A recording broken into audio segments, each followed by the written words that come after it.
What's going on, everybody? Welcome back to Daily Football Zone. I'm here with the DFZ crew. We got free agency started. Officially, the new league year started today at 1 p.m. Pacific time, I believe it was. How's everyone doing today or tonight? Solid. Solid, yeah. We just got some breaking news right as we were starting the show. Yeah, for everyone that's going to be watching this tomorrow, Thursday, March 16th, it's currently Wednesday night, March 15th. And Jake mentioned breaking news. We got Orlando Brown Jr. Don't get it confused with the Disney star. He's signing with the Cincinnati Bengals on a 4-year deal, according to Mike Garofalo via Twitter. We can start off the episode like that, man. How do y'all feel about that signing for Cincinnati? Well, it's going to be huge for Joe Burrow's blindside. He's finally got a blindside protector in Orlando Brown. Supposedly he was asking for too much, and Kansas City didn't want to spend that much money on one lineman. So the Bengals saw an opportunity, and they finally got Joe Burrow's guy, and hopefully he can stay on his feet more than he has the past couple years. I'm guessing this means Jonah Williams will move to the inside and play, I don't know, left guard or right guard. Probably the left side. He'll probably stay on his left side.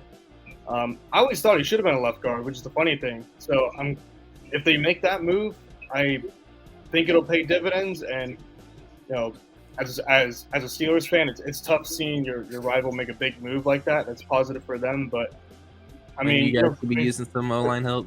But they have their franchise quarterback, and they're doing what they can to protect him. He's already got the weapons, and now they add a really good blocker to his blindside. So Cincy, fair play from a Steelers fan.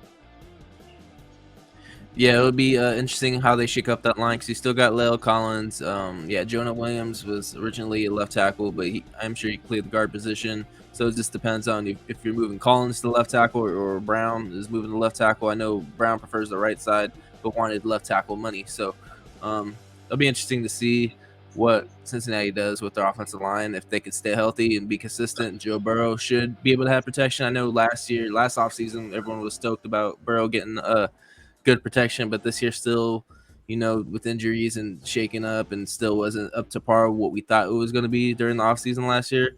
So bringing somebody like Orlando Brown, we'll see. Obviously injuries and health takes a toll on players. We'll see if they all can play at 100% and play good together. But as of right now, it's a good signing, especially if you're a Joe Burrow fan, a Cincinnati Bengal fan. I'd be ecstatic if I was Joe Burrow right now. But if we have nothing else we want to say about that, we can get straight into what we have planned tonight. Free agency's rolling, so we might have another breaking news. There's still some players out there that can sign. So, but we can get into what broke today, and that was Aaron Rodgers announcing his new team. Nothing signed, nothing set in stone yet. But he was on Pat McAfee's podcast and announced the team he's intending to sign to be traded to, because he's still under contract with Green Bay, so it has to go through, via trade, and that all those details I'm sure is going to come out within the next couple of days or so. But that would be the New York Jets, and it's not surprising. We're just waiting for official, news to drop. He came out and said it on McAfee's podcast. So I'll let you start with this one next. How do you feel about Aaron Rodgers pretty much repeating history, going to the Jets like Brett Favre did in 2008. I'll let you start off with this. Yeah, leave it to Aaron Rodgers to have the most dramatic team announcement of all time. I don't know, something about his whole situation with the media and stuff like that. It rubs me the wrong way. But onto the football perspective of it, I think it's a great fit. Yeah, I think it's a great fit. It's interesting. They have Nathaniel Hackett, who was with the Packers with Matt LaFleur when Aaron Rodgers was there. So he's gonna know the offense. He's gonna be close with the offensive coordinator. I'm sure Nathaniel Hackett will let Aaron Rodgers call shots. I mean, with a quarterback of that caliber, that's what you're gonna have to do. People are joking around about how he's gonna have like the same receiving core. There was reports about Randall Cobb maybe wanting to join. I know they just did sign Alan Lazard, supposedly, that he turned down, that he said wasn't true, but yeah, his wish list. Yeah, they did sign Alan Lazard. just a guy that Aaron Rodgers is familiar with. But if we're gonna be real, Garrett Wilson was better than any of the pass catchers on Green Bay's team last year. So No doubt. that's an instant upgrade in supporting cast on the offensive side. Jets O-line, they're not terrible. They actually have some good pieces in there. And even some young players like Elijah Vera Tucker and Max Mitchell. I think it's a great move for him. I know the New York media is going to love Aaron Rodgers, so I think there's a lot to look forward to if you're a Jets fan, and then if you're a Packers fan, you just have to hope that Jordan Love could fill his spot, which he has the physical tools to. We'll see how that situation plays out, but yeah, it's the end of an era in Green Bay, which is sad, but it's cool to see Aaron Rodgers onto new things and potentially try to pull a Tom Brady career revival arc. And he's definitely getting the talent there too. You know, you got a young receiver in Wilson. You know, you got Sauce Gardner in the secondary. About that, I want to add on Rodgers. Last year, you know, everyone complained about the receivers that he had after Devontae left, and I'm sure Rodgers did a little complaining. Oh, I didn't know he was going to leave. I didn't know he was going to get traded. And then in the training camp in the offseason, he didn't decide to go to training camp. He didn't decide to do OTAs. He didn't decide to take the extra time to stand with his receivers. Russell Wilson, as much of a cornball he can be sometimes, he always puts in the work in the offseason. When he's with the Seahawks, whenever he had new receivers, they come to his place, they train. And so Rodgers didn't give him and his receivers much of a chance in the offseason last year. And so with the Jets this year, yeah, he's got better weapons, but he can't just skip OTA, just be a better build that chemistry with him. The camp and expect. Yeah, he's always tried to make things about himself. So maybe with the whole team change, I don't know. Maybe there was some sort of motivational thing with the Packers that was just dwindling. So he had to go on a dark room to make up his mind. So and the darkness retreat. Yeah, it's turned to like LeBron type headlines when like back in 2013, ESPN reported that he went to jury duty, like shit like that. Is like why is that even being reported on? You know, so it's like unnecessary shit like that. Like whatever Aaron Rodgers wants to do in the off season, like why report that he's going into a dark room wherever the fuck he went? Like who cares? Yeah.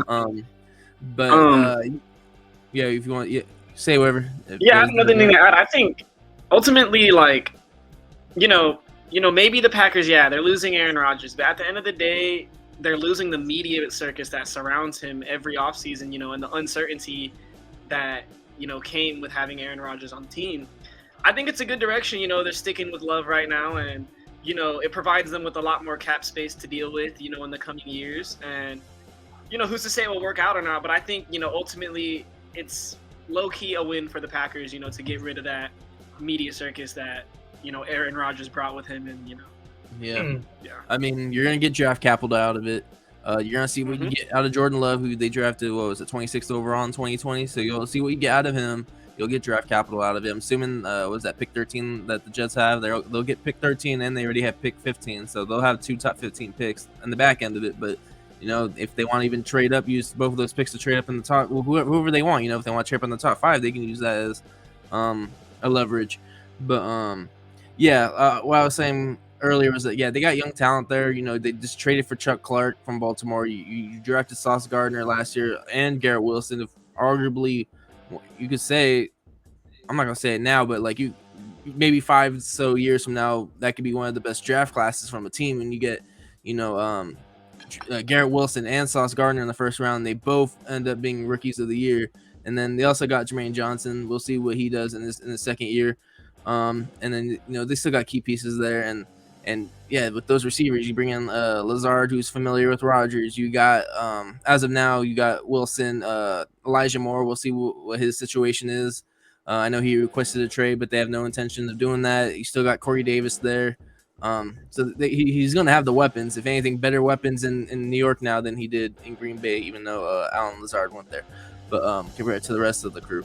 But and you got a good run game, and you'll get Breece Hall back and all that. And then who was the running back that took over after him? I can't think of his name right now. The one that took over later. Zonovan Knight. Zonovan Knight, yeah. He you know, he showed glimpses too. So we'll see what that offense is looking like, and that team in general, what it's looking like next year. And it's going to be still a competitive division. You know, Miami's still, you know, making moves like with the Ramsey trade, and you still got Buffalo there in New England, who we're speaking on free agency. They made some free agency moves today, so that'll just be, you know, even better, obviously an even better division next year, and it'll be competitive for sure. Buffalo might not, past couple years, Buffalo's been, dominating it pretty much, but it might not be such a cakewalk for them this year.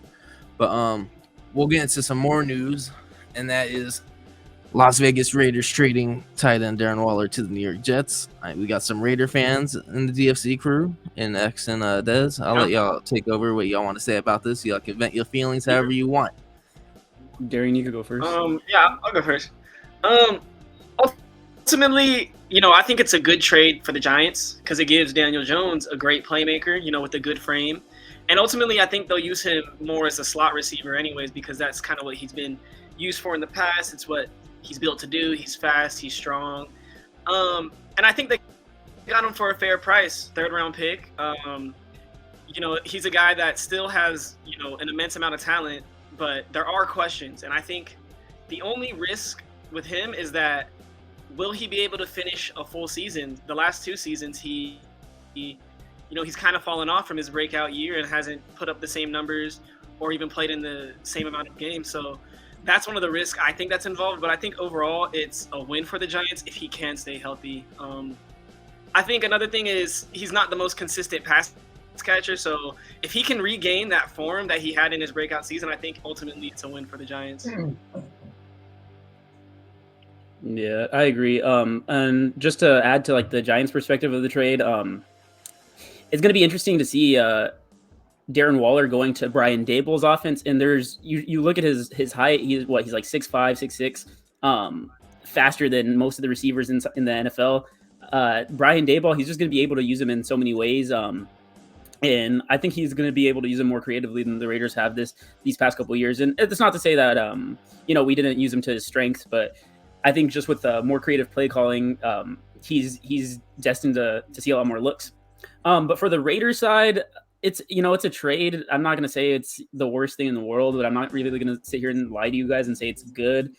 We had a discussion earlier. I just think it's a little weird that we're just creating needs on a team that already has a lot of needs. So pretty much every position on defense is a need. And so why let go of some of your offensive weapons? And even Darren Waller tight end's a big need now because you don't got Moreau under contract either. Yeah, our only tight end is Jesper Horsted. So I think it's even more odd if you realize that Darren Waller on an $11 million contract a year is a bargain, even with his injury history, even with everything considered. And even with the injury history, I think it goes beyond that. He had opted to not play a couple games last season, and I feel like it was just more like we were on a sinking ship. Not much was going for the Raiders last season, so it wouldn't have made sense for him to really even suit up. I know that's like a kind of a scummy move if you think about it like from a team perspective, but as a player, you only get a limited amount of time in the NFL, so you want to maintain and preserve your career as long as you can. So I think this trade is a win for the Giants. For the Raiders, if you consider the fact that they were offered a 2nd-round pick the year before during the season, I believe it was from the Packers, it doesn't make too much sense. I mean, I guess if you really wanted to get rid of him, then here you go. Leave it to the Raiders to completely screw up that 3rd-round pick. But seems like the Raiders are playing catch-up right now, in my eyes. I don't know. And Raiders fans will tell you that everything's just going according to plan, but I really think there's kind of a flaw in the direction, but that's a discussion for another time. Right. Is there anything y'all want to talk about on the subject now, Jake? I just like to add that he touched on it a little bit, but compared to the other options on the market, there was Schultz and Gesicki, and if they were to sign them, I can't imagine it'd be much cheaper than Darren Waller was, and Waller is a superior talent. We can all agree on that. So good move, just upgrading their tight end room, but yeah, injury risk is still big. Yeah. So the Giants traded Tony to the Chiefs, so that Tony could put the nail in the dagger against the Eagles, their rival, and then they used that pick in return to get an upgraded tight end for Daniel Jones. So flip Tony for Waller. They pretty much pulled a Joe Schoen masterclass. Yeah. Ultimately, I think it was pretty even because they're both talented when they're on, but they get injured just very often. So I think if they can both be healthy, they're both going to be a pretty Yeah. even trade. But yeah, Yeah, because I he's don't only know. played in 20 games the past 2 years after 2 straight 1,000-yard seasons from 2019 to 2020. You see the potential there. Obviously, in those 2 years, you see how good he obviously is. Is just injuries is part of the game, and it can derail a player. Hopefully, this year he can bounce back in New York and stay healthy, play a full 17 games. Even if they can get 15 games out of him, I'm sure they'd still be stoked, and he still plays at a top caliber of play. But yeah, I feel like that was a good trade for New York, especially if you're only giving up pick number 100 to get a talent like Darren Waller. And then I know we didn't mention, but there's the drama with the wedding stuff and that getting leaked and the Darren, what's his wife's name? I can't think of her name right now. She plays Kelsey for Las Plum. Vegas Aces. I went to school with Kelsey Plum. Yeah. Actually. They're going to be Junior together in when I Las was a Vegas. freshman. Now he gotta go to New York a week later. So Yeah. unfortunate for them and how they're gonna make that work with each other. But that's unfortunate. And plus, I sent something to you, X. I don't know if you ever saw it on my Instagram DM, but there's reports that Daniel Bellinger, SDSU Aztec tight end, who's now a New York Giant. I guess his dad was upset with the article about Waller being better than his son, and I guess he went on a rampage to the journalist that said that Waller's better. But yeah, I just wanted to bring that up real quick. I don't know if anyone saw that. I mean, Hey, I didn't see it. Waller- I'm curious to check it out though. Yeah, Daniel check it out, Bellinger, see it. he wasn't bad last season. He had a pretty good rookie season. So He got hurt, but man, he had some Yeah, plays. he only played like 12, 11 games. yeah. Yeah. As a dad though, like how hard is it to That's catch a understandable. 5-yard pass? I mean, it's not that hard. Right? Well, Hey, man, Daniel hey, Jones, no excuse. You got paid. No offense. Daniel Jones got paid hella money. You got Barkley back at least on the franchise tag, and now you got Waller to add to that receiving group. Daniel Jones, you better raise the level of play. I know you threw 15 touchdowns last year, but you had like 7 on the ground. But those pass, especially the passing touchdowns, they got to go up. And then obviously the yards were decent. It was like 3,500 or so. Now, But in Daniel's defense, you do have to look at the context behind the lack of touchdown passes. I mean, how many receiving cores around the league can we? Well, last year, I mean, how many of the receiving cores from the league last year could we compare to the Giants and say, oh, they're better? I would say the majority. I'd argue all of them. Yeah. Because the Giants' number 1 receiver was like Isaiah Hodgins. Hey, Isaiah Isaiah Hodgins, yeah, and he was yeah, what, traded or stolen from. I the think he's free practice agent right now. Either way, they have work to do. They're Yeah. going to draft a receiver or two. There's no way they don't. There's no way they don't. Yeah, or Yeah, sign I'm another sure guy. I know that's they cool. brought back Shepard. And Wandale's coming back. So Yeah. Mhm. So yeah, I'll be ecstatic if I was Daniel Jones getting Darren Waller in that locker room. I know they met. I think it was today. I saw a video of them dapping it up, and so that's cool. But we had another trade that happened yesterday, and that was the Indianapolis Colts trading cornerback, All-Pro cornerback, Super Bowl champion and Defensive Player of the Year cornerback Stephon Gilmore to the Dallas Cowboys. He's getting up there in age. But, he still played good for Indianapolis. I mean, Carolina should never let him go. Me as a Panther fan, I'm still upset about that. You got him for a 6th-round pick, and you don't make plans to resign him, and he's still playing at a good top corner level. Like, that's just Matt Rule and them stupidity. But, Cowboys pretty much got him for a 2023 compensatory 5th-round pick that they just got a couple days ago when they announced those picks. So, whoever wants the floor on this, I'll let y'all start. How y'all feel about Stephon Gilmore going to that already talented Cowboys defense? I can start.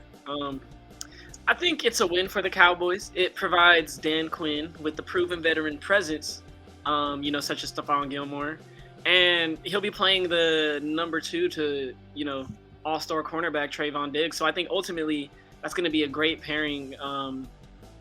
For that defense, because they already have a lot of key pieces such as edge rusher Micah Parsons and edge rusher DeMarcus Lawrence. So I think that's going to be one of the more exciting defenses to watch at this point, just due to the star power that they have. And I think their offense sometimes could be a little weird at times. So I think if they're able to rely a little bit more on their defense this next season, I think that will take a little bit of heat off their offense. And maybe it'll lead to some more playoff wins, and maybe Cowboys can finally make a little bit more noise come playoff time. I'll add a little bit to that. Stylistically, I actually think it's a really good fit, especially considering what else you have at corner. Diggs, he's that he could get beat sometimes, but he's a really aggressive ball hawk sort of corner, and he will try to make the play on the ball. And if you got Stephon Gilmore on the other side locking down players, they're gonna want to throw to Diggs, and what's Diggs best at? Getting up there making a play on the ball. So I think, I think expect the Cowboys to get a lot of turnovers.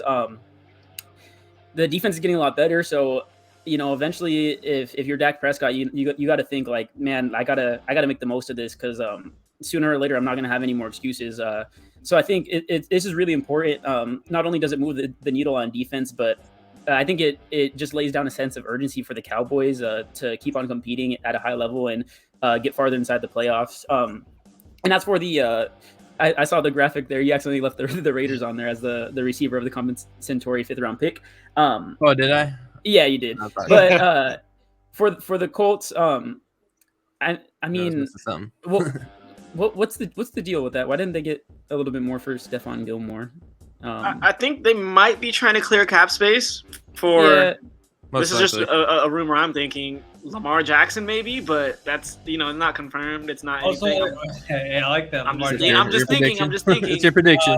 Maybe the Jalen Ramsey trade set kind of a precedent with that 3rd rounder. Lamar is a little bit older than Ramsey, and so I think that set a precedent. That's my guess. Yeah, man, I thought he'd at least get a 3rd. I mean, he's still playing at a decent level. I know he's getting older. But he's still. I'd still want him as, even if he's a number 2. Like, that's great because you have Trevon Diggs there. Like, as a number 2 corner, like, I'd be ecstatic to have Gilmore as a number 2.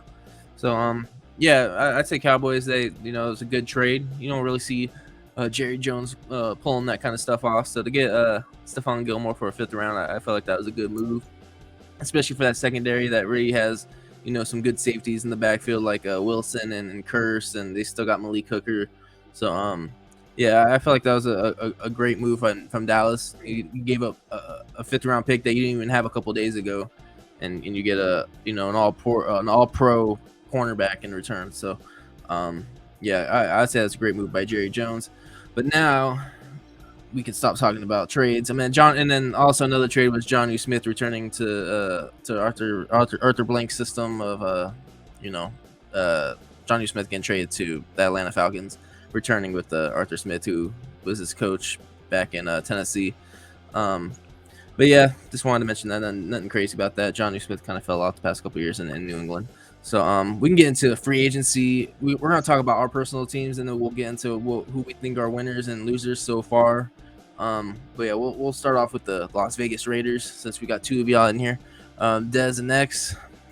These are some of the players they agreed to terms and some that they've re-signed. I'll let you get the floor and speak more on this Las Vegas team that they're building in Nevada. I'll start. I'm gonna say probably something little about pretty much all these signings. As for Jimmy Garoppolo, he's an obvious bridge quarterback. I don't think he's the plan going forward. The Raiders aren't going to win a Super Bowl with Jimmy Garoppolo starting. I'm sorry to break it to Raiders fans. It's not San Francisco. Yeah, I guess for the deal they got him. Not at all. For the deal they got him for, it's not terrible. I believe it was like 3 years, $22 million a year. And that's just what the quarterback market is nowadays. So you're gonna have to pay that if you want a quarterback of Jimmy Garoppolo's caliber.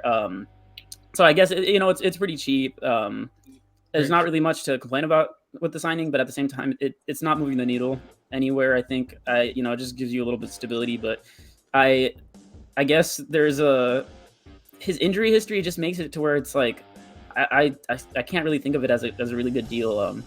He's not even really guaranteed to finish out the season, and it sucks because we didn't re-sign Jarrett Stidham, so it's not even like you have a backup quarterback, right? Yeah, you have Chase Garbers. So do with that you will, yeah. Jacoby Myers, I like Jacoby Myers as a player, but also a really confusing signing. They got him for 3 years, $33 million. It's a good deal with how the receiver market is. You would think a player of his caliber would go for a little bit more. I like the player. I like the deal. Yeah. So yeah, I guess that's cool. Receiver wasn't really need anyways though, so I don't even really think it moves the needle too much either. Marcus Epps, he's a solid veteran player. He played with the Eagles this past season. He had filled in at safety. He had played along Kayvon Wallace. Obviously, the Eagles made the Super Bowl. He was an above-average defender for most of the time he was on the field. Philip Dorsett, just a depth signing, nothing to say there. Robert Spillane, the Raiders are hurting at linebacker severely. Spillane is better than what the Raiders really had last season. Besides Denzel Perriman, who he did miss some time. Jake could tell you a little bit more about Spillane, but you know more about him than me. But from my knowledge, he had filled in that one season when Devin Bush had tore his ACL, and he played well. Jakob Johnson, he's a great fullback. I like that.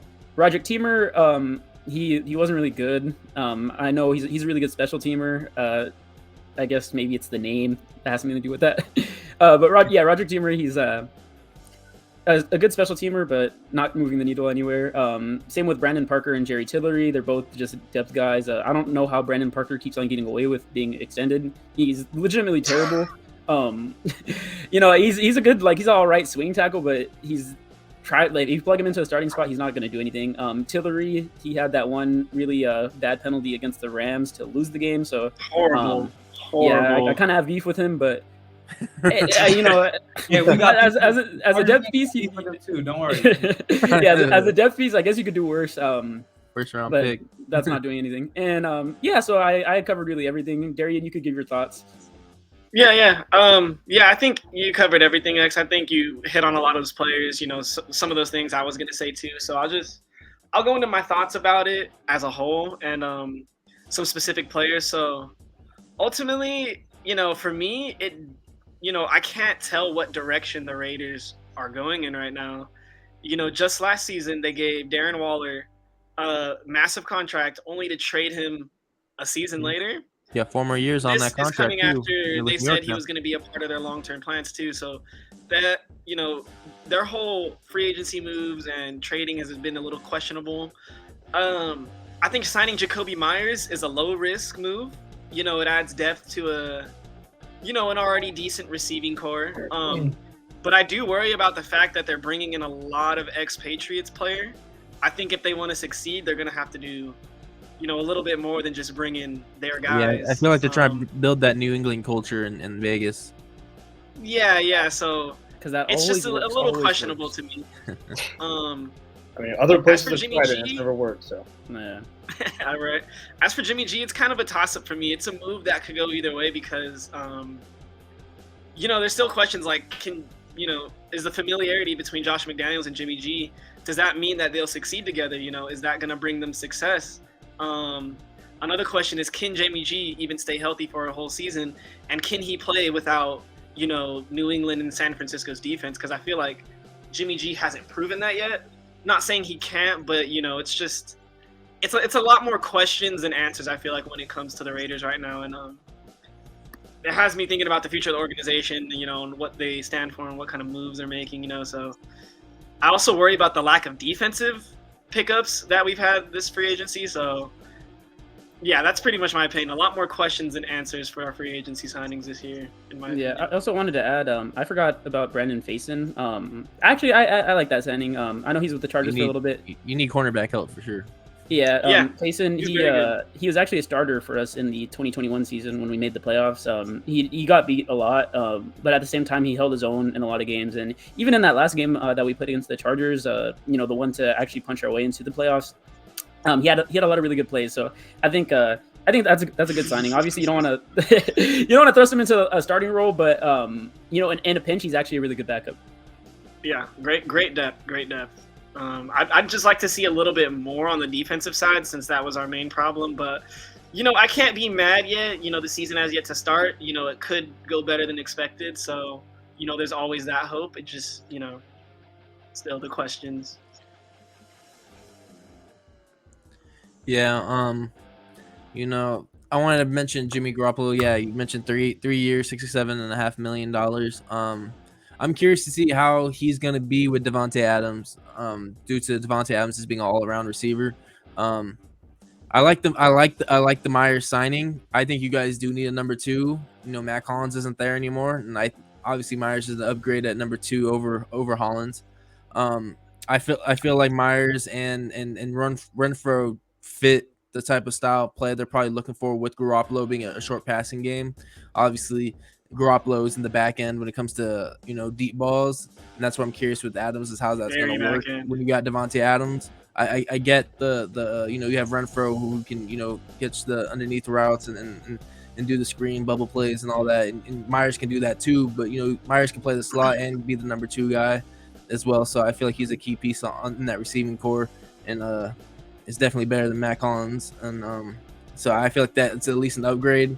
Of course, the Darren Waller thing is like you had keeping Waller there. It's like I'd be ecstatic for Jimmy Garoppolo, but now you lose that piece. Now it's just another hole you guys got to fill. So that'll be definitely. If it's bringing back Foster Moreau, if it's drafting a tight end, or if it's another guy like Gesicki or who's the other guy we mentioned? Gesicki and who's the other tight end? Can't think of his name. The one of the on the market. Yeah, on the market. Yeah, it was one you mentioned earlier. Name I know you mentioned it was Gesicki and Schultz. Dalton Schultz. Oh, Dalton Schultz. Yeah, Dalton Schultz. Oh, that's who it Schultz. was. Dalton Schultz. I'm trying to think. I was like, who the fucking tight end was? If it's someone like one of those guys, I guess for Raider fans, I'd be somewhat at least feel better if you can get somebody like Schultz or Gesicki in there, or even bring back Foster Moreau, obviously. But we'll see what they do at tight end.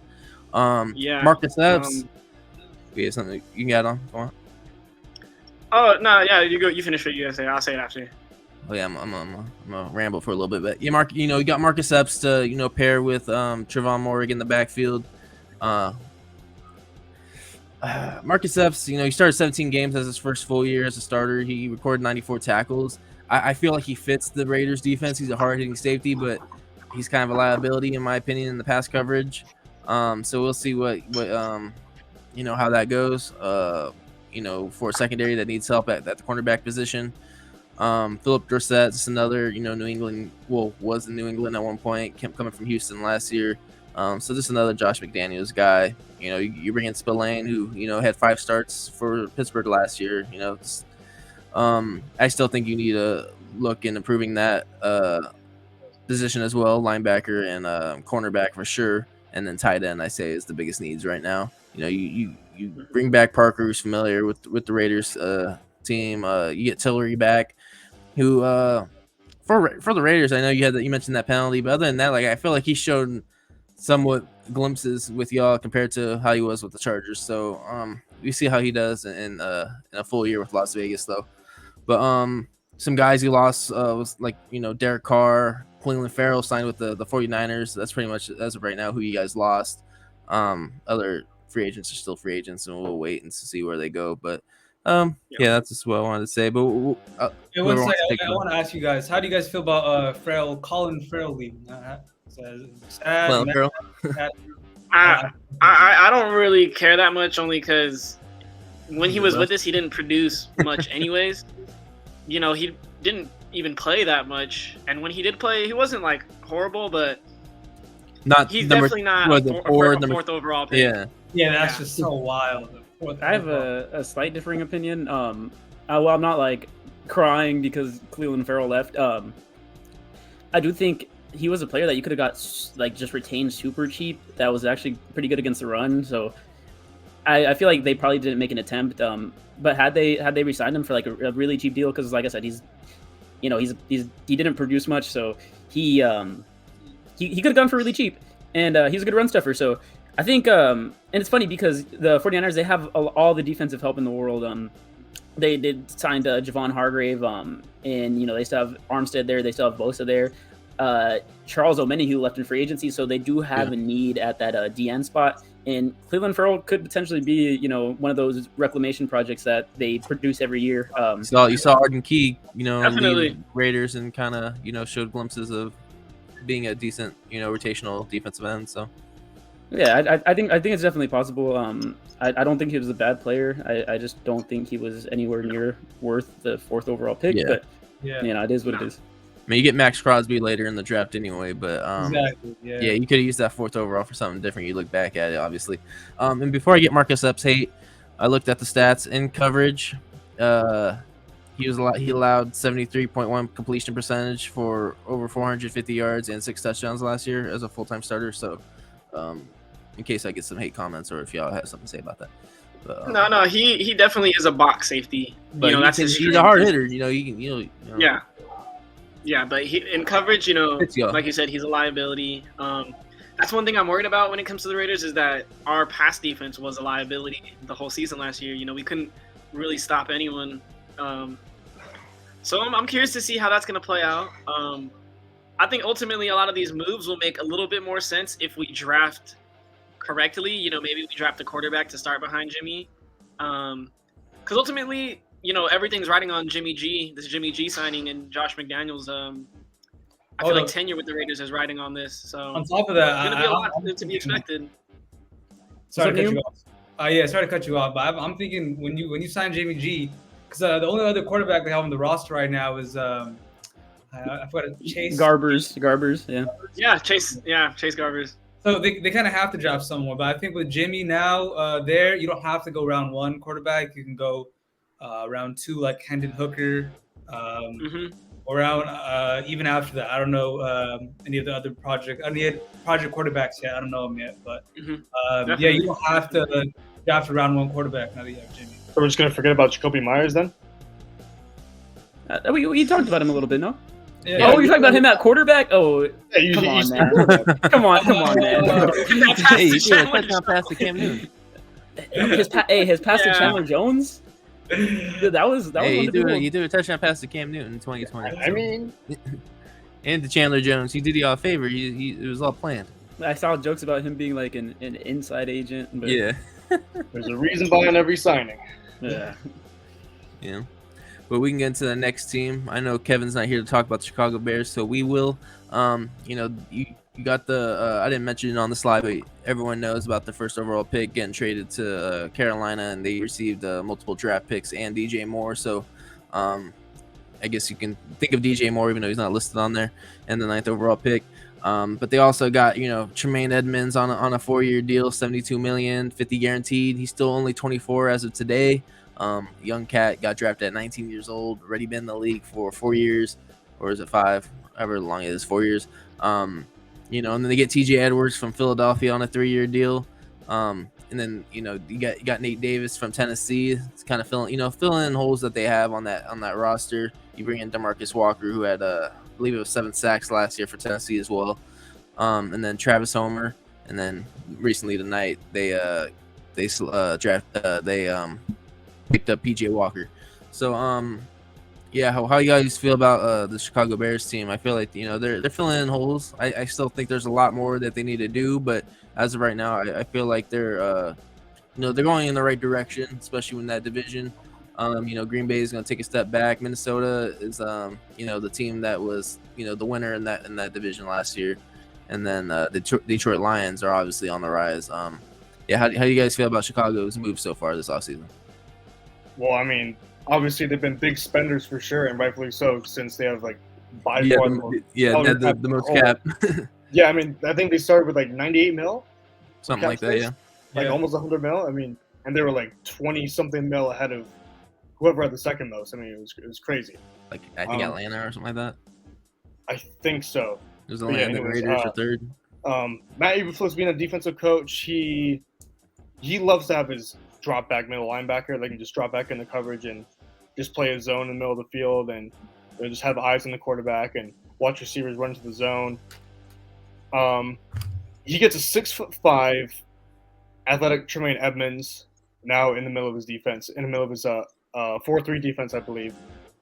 And this is something now I think that he can do with his defense that he couldn't really do before with Roquan Smith. As good as Roquan Smith is, obviously, but you compare Roquan, who's 6'5", 6'1". Now you get a tall middle linebacker who can just run sideline to sideline and just be like a shark in the middle of the field. And I think that's what Eberflus was looking for in the middle of his defense in terms of middle linebacker. And then the other linebacker, TJ Edwards, who'll play. I think he'll play a mix of the middle. I mean, he'll drop back also. He'll play off ball outside linebacker. I think He's an underrated player, I think. I don't think he gets enough props. I mean, he's been getting props because he's been on the Eagles and they went to the Super Bowl. So even before that, the year before that, he did good. Yeah, I mean, it's only natural he'll get a little bit of hype, but I still don't think he gets enough. I think he's an underrated player overall. Yeah, and they got Sanborn last year too in the draft, and he showed glimpses as a rookie. Yeah. But I saw a statistic that Edmonds, Edwards, and Sanborn together is at $25 million a year, compared to Roquan making 20+ a year in Baltimore, and they also got a second-round pick from that trade. All three of them make less. So all three of them are making $5 million more than what Roquan's getting himself. So I feel like I guess that was the best move. You get a second-round pick out of that, and then you're only paying $5 million more than what you were what Roquan Smith got in Baltimore. $5 million less. So yeah, I thought that was a pretty crazy statistic. And then Edmonds only being 24 as of right now, recording 100+ tackles each year since he got drafted. So I feel like there's been some good moves at linebacker. Yeah, I think if you're an NFC North fan, I think you might need to be a little bit scared. What I like about the Bears, and even like their not just their direction, but even their philosophy right now, because every good team, they build their major positions through the draft. They drafted quarterback Justin Fields. We've yet to see if he's going to work out or not. But he's shown a lot of flashes, and they're going to try to build their core positions through the draft. And even with the trade for DJ Moore, you get your number one receiver right off the bat, and then the philosophy that good teams follow is they draft their core pieces, and then they patch their holes. Their holes in the free agency, and they're doing that already. They have more positions to fill on O-line, which I don't think they're going to do in free agency. I think they're actually going to do it for the draft. But the cool thing is about the trade that they made with Carolina is that they have all the capital in the world now. Not only do they have, I know they still probably have some cap space left over, even with all the signings they made, because they just had that much in the beginning. But they have draft capital to add with that. So I think you could just build a lot of depth. There's so much you could do with the Bears roster and with the capital that they have. But I think Ryan Poles is doing a really good job.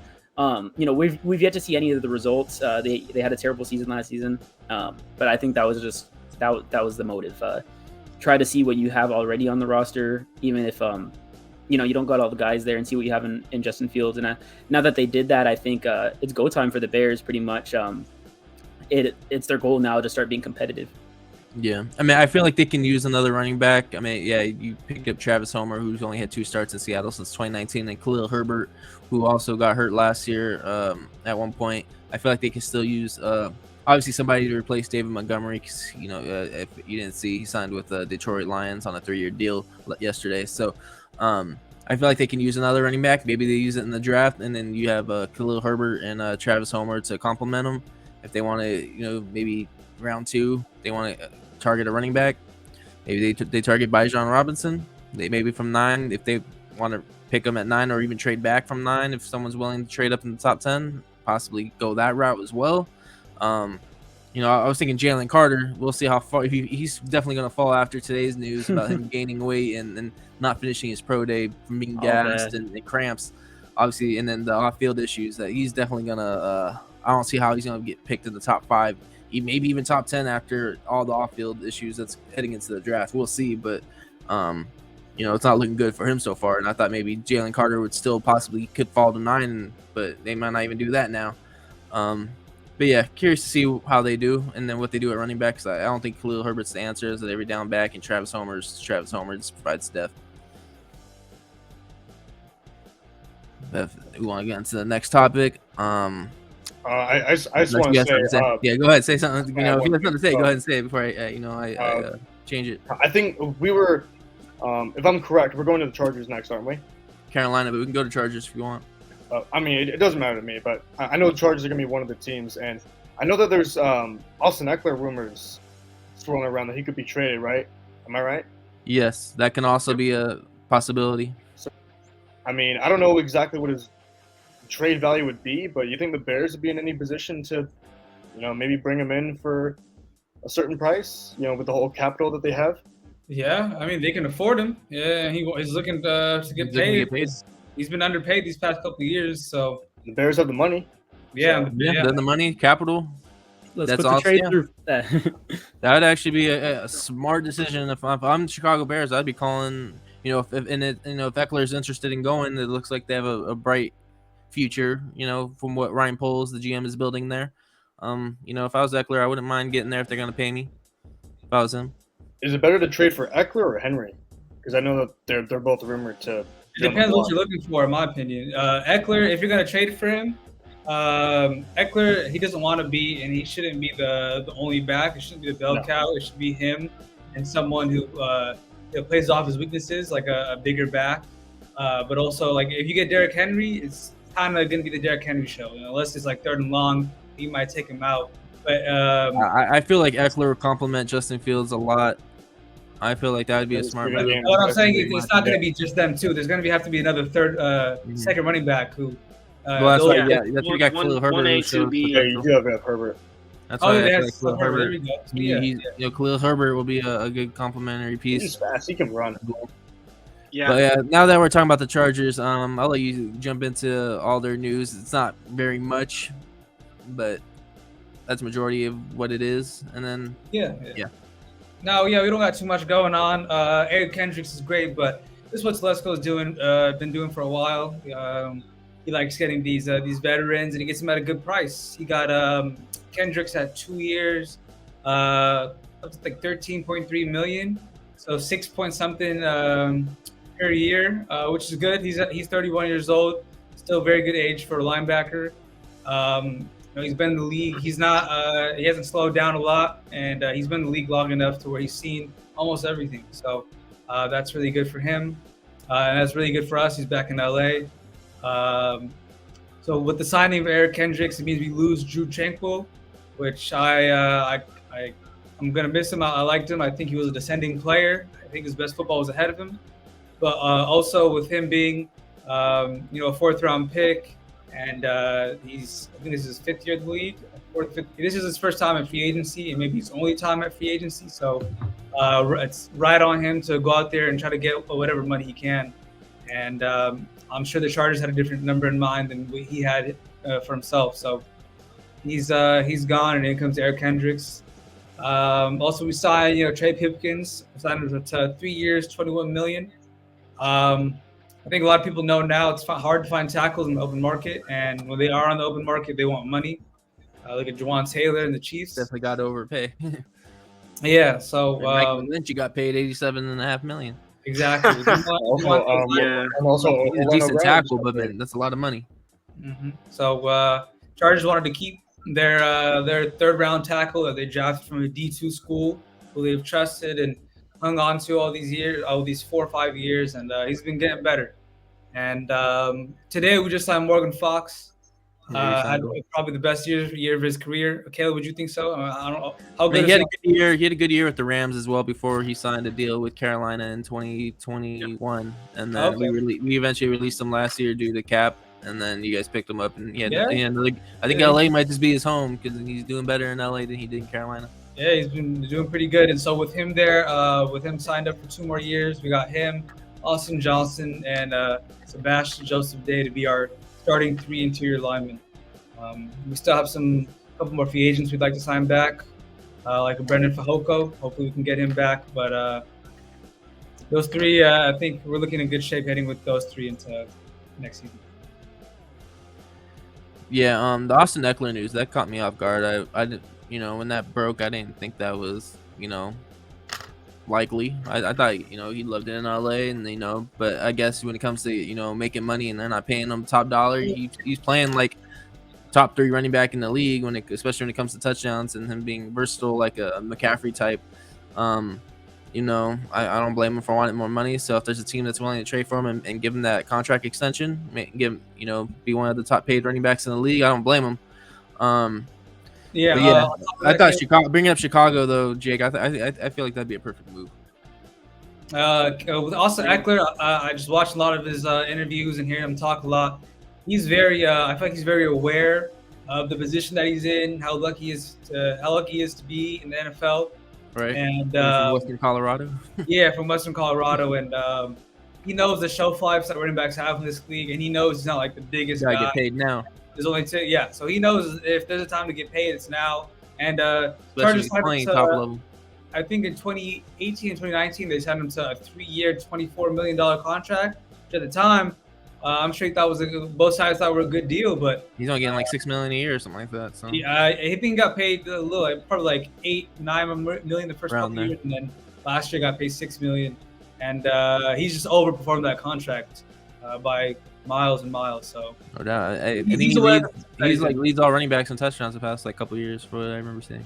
So yeah, but you come with that stat to the negotiating room, it's kind of hard to say like, no, you don't deserve any more money than you're getting paid. Right. Leading touchdowns, you better get double digits in cash. I have a question for you, Nahum. If you guys do lose Eckler, how do you think that will affect your guys' offense in the next season? It's a good question. I'm looking. I don't know the answer to that because we got Kellen Moore here. So if we still had Lombardi and that same system, then I don't think we'd probably re-sign Eckler if we still had Lombardi. But now that we have Kellen Moore, and the only precursor I have of Kellen Moore is the Cowboys, and they had Zeke, who they drafted before Kellen Moore. So they had Zeke, and they got Pollard, and it was more of a downhill running game. Got a lot of throwing the ball to the running backs. The only time they threw the ball to the running backs was maybe like a schemed up thing to Tony Pollard or some way to get Tony Pollard involved. So I don't know if we'll draft one in this upcoming draft, or we're gonna trust Bijan Robinson, CJ Spiller, not CJ Spiller, sorry, Isaiah Spiller. I'm curious. I feel like you guys can use another receiver. Obviously, you got Carter and Palmer, both free agents right now, unless y'all bring them back. But I feel like you guys can use another receiver. The Chargers. Palmer's. I think Palmer. He's still Is he? I thought he was a free agent. Him and Carter. He just got drafted. I could be wrong. Yeah, you're right. I'm thinking You're Carter. the 2021 pick. Yeah, you're right. Palmer's still there, but Carter's not. Yeah, Carter, I think was just a 1-year thing. Okay. Everett's gone to Everett. Gerald Everett might be gone. That's tight end. We'll see what they do with tight end position. I mean, he's still under contract, but we'll see if they decide to move on. But I mean, I feel like Everett should get re-signed. I mean, I thought he did well enough, didn't he? he's still under contract, but there's rumors that he might be cut due to cap. Oh. Are the Chargers not doing well in cap right now? Nah, not really. We restructured a whole bunch, but you restructured Allen for next year. So we saved ourselves a little bit this year, but next year it's going to be the same. Yeah, and I think Everett's up after this year. I think he only signed like a 2-year deal. Okay. And then Donald Parham is expected to visit a couple teams. I can't remember what teams they were, but I saw that report today that he's likely gone. He's visiting teams. He might resign, but doesn't look good as of right now. But yeah, anything else you guys want to say about the Chargers before we head on to the next team? I'll add one thing. Also, Donald Parham, he's only 25. It feels like he's way older than that for whatever reason. But beyond that, I think this is more just like a comment on like the Chargers' future in general. I think they've made like good moves. Getting Kellen Moore as offensive coordinator was a good move for them as well. I do think their offense was fine, however, and even their defense actually played lights out like in the latter half of the season. But there's still questions to be asked about. I feel like Brandon Staley's defense. I don't know. I feel like maybe he should try to get a play caller for defense so he could just focus more on like managing the team rather than calling it himself. Because I feel like a lot of game management decisions. It's hard to manage the defense and the game at the same time. So you see the Chargers in critical moments give up big plays and whatnot. And beyond that, they have the talent. They have the talent on defense. I know Khalil Mack. They talked about him being like a cap casualty as well. I'm not sure what the whole situation with that is. I believe they plan to keep him though. They restructured. Okay, so they restructured him. So yeah, you got the talent on that side of the ball, and they played up to that talent for some games, but it was a little inconsistent. So you hope to see. I mean, I don't hope to see, but as a Chargers fan, you hope to see. Staley really improve his game and the defensive play calling. If not, I think the question of him, He's definitely on the hot seat. Yeah, not just the hot seat, but just there's something has to be asked about the whole play calling situation. And then also I'm not sure if I'm in the minority here. I really hate that the Chargers don't have a deep threat, like a true deep threat receiver. I feel like that's we all hate it. No, we all hate it. Yeah, and if Herbert had a deep threat, it'd be, oh my god. This is like a Garoppolo made offense, not a Herbert made offense. Yeah, it's That's it's why literally- strange. Yeah, literally. So, Herbert can sling that rock, so I feel like they should, while they have him, especially because he's not under a huge contract right now, they should surround him with as much talent as possible. At least on That's the why I offensive think side. I think DJ Chark would be a good fit for the Chargers if they want to maybe get a more established deep threat, but because you have some fast guys in the draft though, but I think that's also a necessity because otherwise I don't think you're getting the true potential of this offense and even of your quarterback on his rookie contract. But beyond that, I think they're doing a good job. The Eckler thing too. Honestly, if I was Kellen Moore, I'd be a little bit sick because I know Herbert's a lot like Phillip Rivers in the way he likes to target his running backs. I've noticed. So I think you might want to. that was because of the offense. That was because take a look. If your first read isn't open, It worked though. I think it worked a lot at times. it did. But, Obviously, I know Chargers fans have their questions about Joe Lombardi and what he was really good at, but I don't think their offense was as bad as people made out to be. Obviously, I know there's really bad play calls in there, and even situational play calling wasn't the greatest. But I do think maybe they should try to add another pass catching back, maybe just to replace that. Yeah. But if not, you're fine with what you have. I guess you have Isaiah Spiller, who was really talented out of A&M. So I think they're doing well. There are some questions to be had though. Hey, real quick, the offense, it wasn't like bad, but there was a very small margin of error. I think that's what I'm trying to say. It was predictable. Yeah. I'll say small plays, no chunk plays being called. Just Herbert have to make the right read every time. And if we had 2 downs where he didn't make the right read, damn, drive over. The drive is stalled at the 40, and we got a punt. So it's like if Herbert isn't perfect every play, then we're fucked. So. It's way too reliant on execution. They can't really work around a broken play. There's no improvisation to it. But if the play is well executed, then good. But they don't have the players to really work around a poor executed play. They don't have a Tyreek Hill that can just take a fumble to the house for a touchdown like they did against you guys on Sunday Night Football. They don't have those kinds of players. So they can get those kinds of players that can really benefit from Herbert's strong rocket arm, and they can execute as well as be able to get out of trouble when the chips are down. Then you guys are going to be a lot better for sure, and you're going to score more points. Yeah. Before we get to the next team, there's also rumors that Chargers are likely interested in recently cut safety Josh Johnson from Cleveland, due to his time in LA with Staley. That could be a possible reunion, and pair him with Derwin James in that secondary. Most definitely, yeah. That's something to look out for. That could possibly be an opportunity. Probably get him for cheap too. So yeah, we get to the next team. I was gonna do Carolina next, but I'll let Jake have his shine with the Pittsburgh Steelers. Making some moves.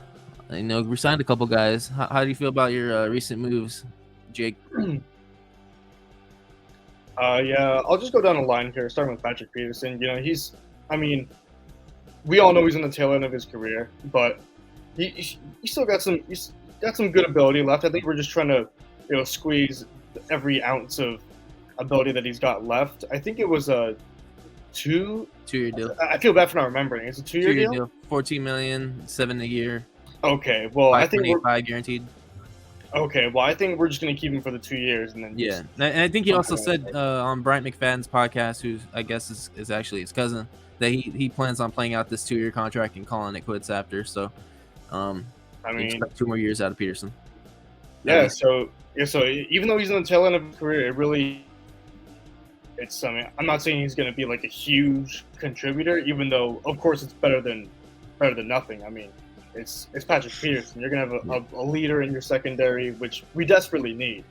We got a whole bunch of young guys in the secondary, and Minka being our best player, it technically makes him a leader, at least by example. He is a leader. He's a Bama guy, and Nick Saban speaks highly of him. So you do have Minka, who's a leader, and now you do have Patrick Peterson, who obviously is a legend and is going to be a Hall of Fame player, and It's gonna be an honor to have him for the last 2 years of his career, and then I'm assuming he'll hang up the cleats when these 2 years are all said and done.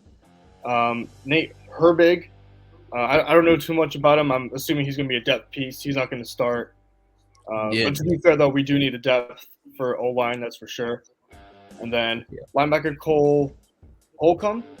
I don't know why I always pause at his name. I'm not sure why. Holcomb? It's a little weird pronunciation. Cole Holcomb? Holcomb? Cole Holcomb. All right, I got it now. Former Washington.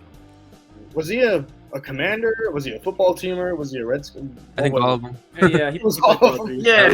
At least till football team. I can't remember if Redskin, but But yeah, he was a former undrafted rookie. He's 27 years old. He's at the peak of his I don't know what you call it. I guess it's the peak of his male performance. I guess. What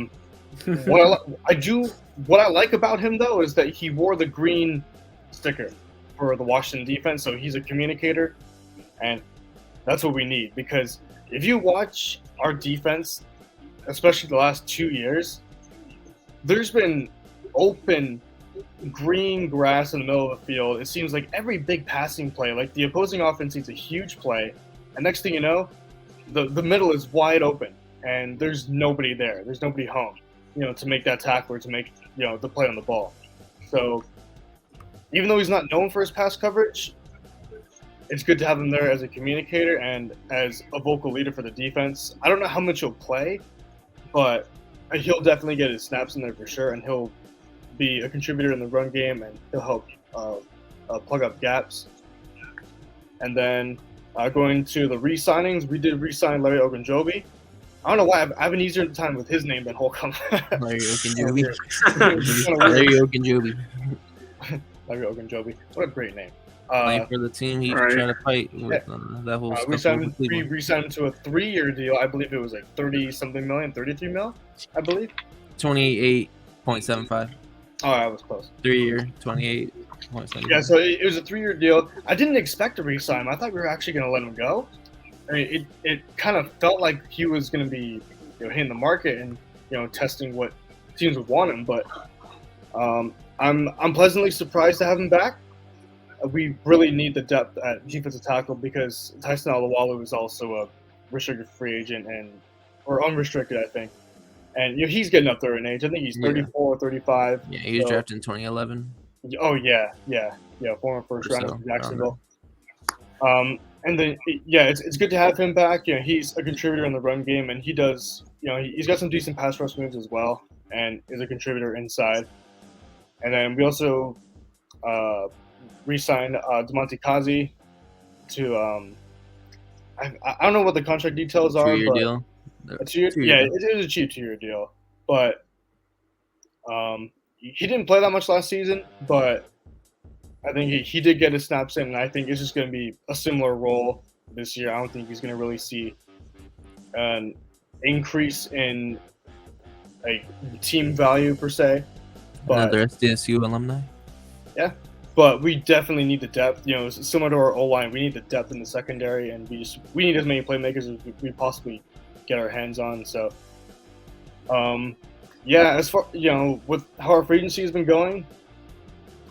And I almost forgot about Cam Sutton. We lost our best corner. Yeah, Cameron Sutton. He's easily our best corner. I mean, he's no superstar by any means, but he's a good corner, and I really like Cam Sutton. But he signed a 3-year deal with the Lions. I think worth $33 million.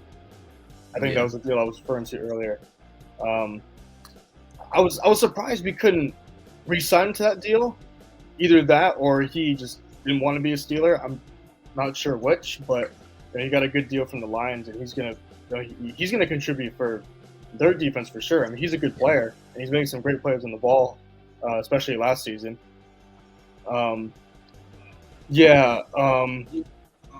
even though we got Pat Pete, I honestly wouldn't say it's an upgrade to Cam Sutton. I prefer Cam Sutton over Pat Pete at this point. Not by a ton, but I still think it's a slight downgrade. This tells me that either pick 17 or pick 32 doesn't matter. I think one of those picks has to be a corner. I don't know who it's going to be. or how we're gonna get a corner, but we're for sure 100% gonna get one. Otherwise, I don't know what our secondary is gonna.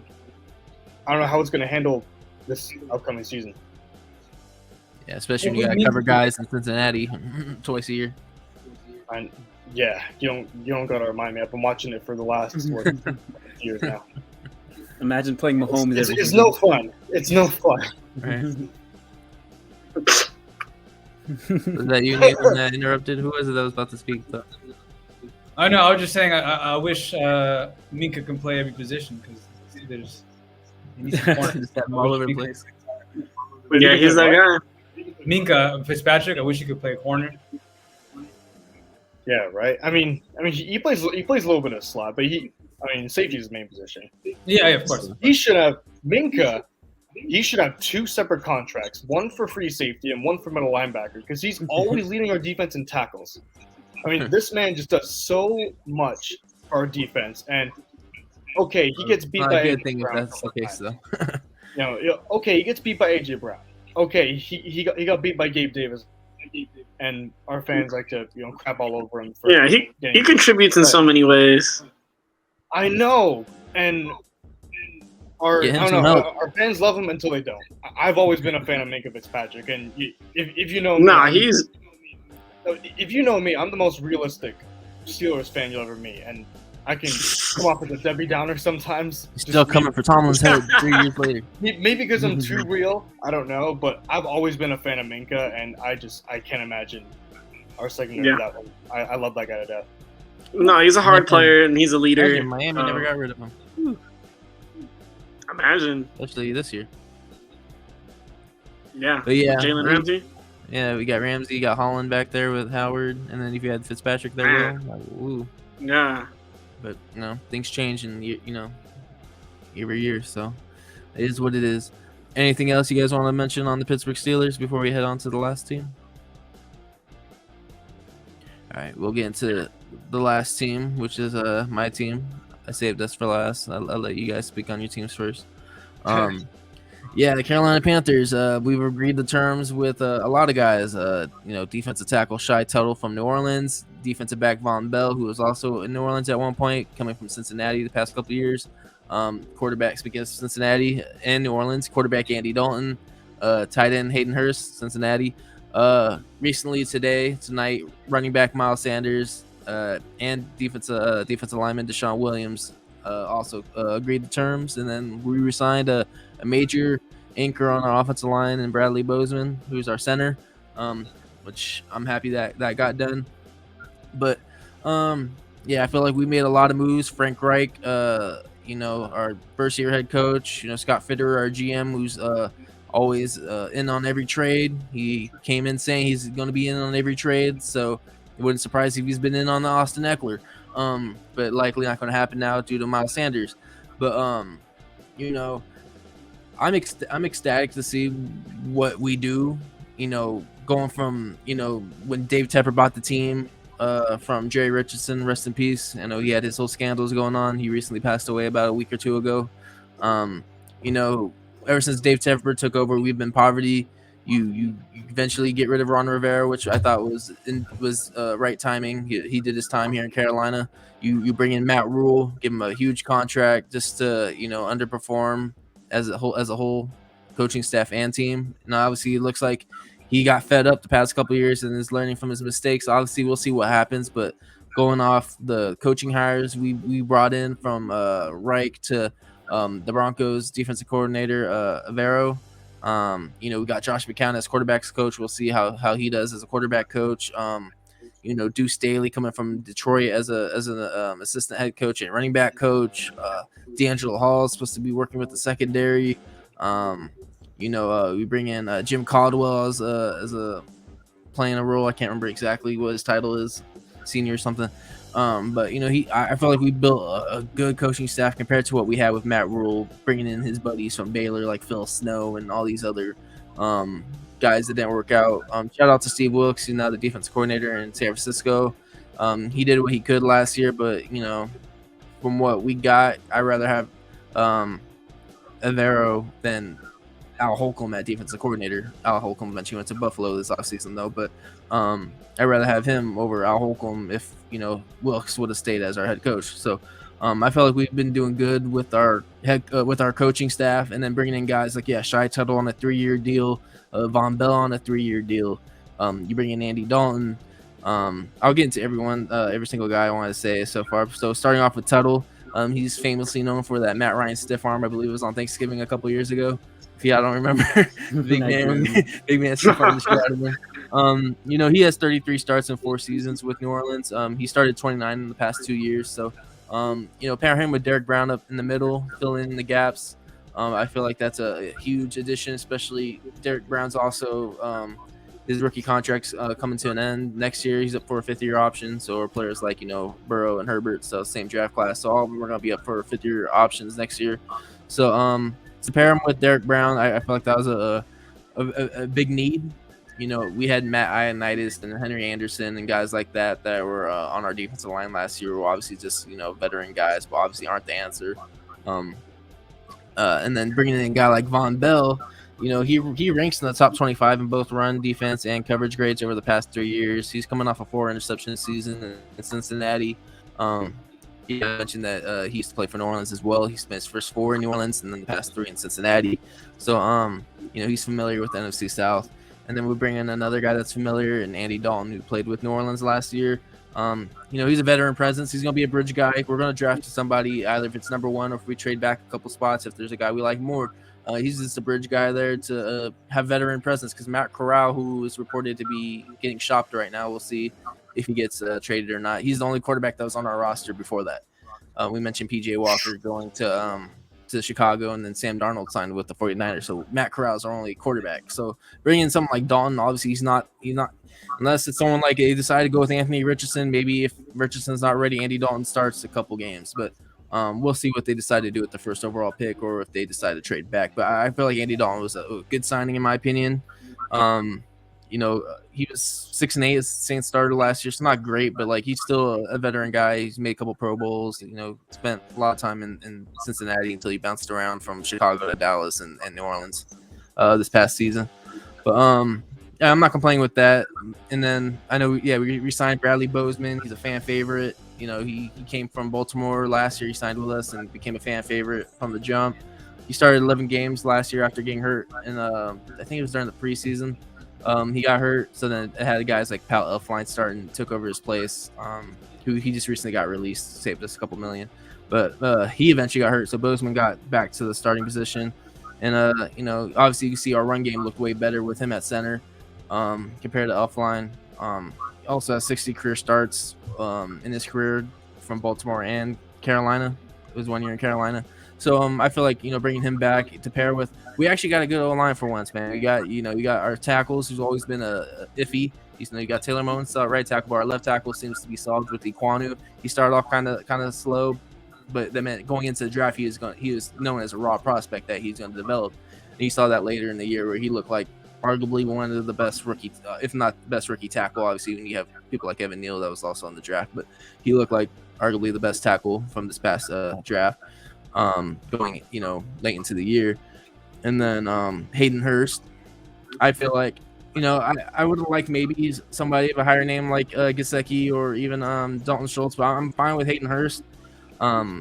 He's an older guy though. I mean, he was drafted 25 or 26 by Baltimore when he was drafted. 25. He was from old, like Virginia Tech.